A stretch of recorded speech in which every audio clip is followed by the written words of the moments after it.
avril 2013, une troisième grève de 72 heures a été lancée par la Synergie des travailleurs du Togo afin d'amener le gouvernement à ouvrir des négociations sur sa plateforme de revendication déposée depuis février 2013.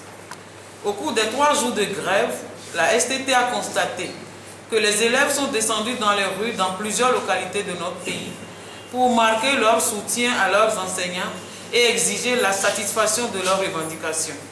Ces manifestations encadrées par les forces de sécurité ont toujours été pacifiques. Cependant, ce lundi 15 avril 2013, au moment même où la Synergie des travailleurs du Togo était en assemblée générale pour décider d'une trêve de 48 heures en vue de donner une chance aux négociations, des informations concordantes ont fait état de débordements lors des manifestations à Dapaon. Les forces de sécurité ont fait usage abusif de gaz lacrymogène pour réprimer les manifestants de jeunes élèves. La manifestation des jeunes élèves. Dans cette escalade de violences insensées et inexplicables, les forces de l'ordre ont eu recours aux armes de guerre pour disperser ces jeunes élèves qui manifestaient pacifiquement pour réclamer leur droit fondamental à l'éducation. Malheureusement, suite à cette absurdité, un jeune écolier perdit sa vie. Anselme Bouyano Sinandare, âgé de 12 ans, en classe de 6e au CEG de Dapaonville, a été froidement assassiné. La STT, par la voie de sa coordination, présente sa compassion et ses condoléances aux parents d'Anselme et à toute la population de la ville de Dapaon. Anselme est tombé sous les balles de la bêtise et de la tyrannie. La STT exige que les responsabilités soient situées jusqu'au plus haut niveau de cette tragédie. Qui a tiré sur Anselme? Qui en a donné l'ordre?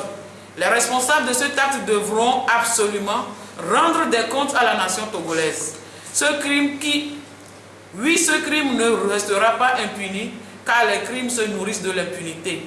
La Synergie se réserve le droit d'appeler tous les travailleurs à des manifestations pour obtenir la condamnation en justice de tous ceux qui ont participé à l'assassinat d'Anselme.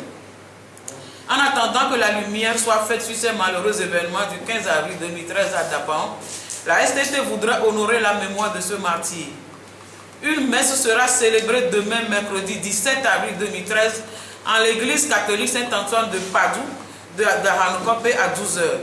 Au sortir de cette messe, une marche silencieuse des travailleurs, des élèves et de l'ensemble de la population aura lieu de cette paroisse à la place des martyrs, où une gerbe sera déposée en mémoire d'Anselme, tombé sous les balles de l'oppression. Oui, puis, tous les jours, à 10 heures précises, jusqu'à ce que les auteurs de ce forfait soient arrêtés, chaque élève, chaque fonctionnaire, chaque commerçant, chaque travailleur, bref, chaque citoyen togolais doit se figer pendant 1 minute et avoir une pensée pour Anselme. La STT demande humblement à tous les travailleurs et les élèves de porter durant ces jours une tenue noire avec un bandeau rouge en signe de protestation sur toute l'étendue du territoire. Oui, ce crime ne restera pas impuni et les assassins d'Anselme doivent savoir que face à tous les travailleurs, toute la nation se dresse comme un seul homme pour demander justice. Fait à Lomé le 16 avril 2013. Je vous remercie.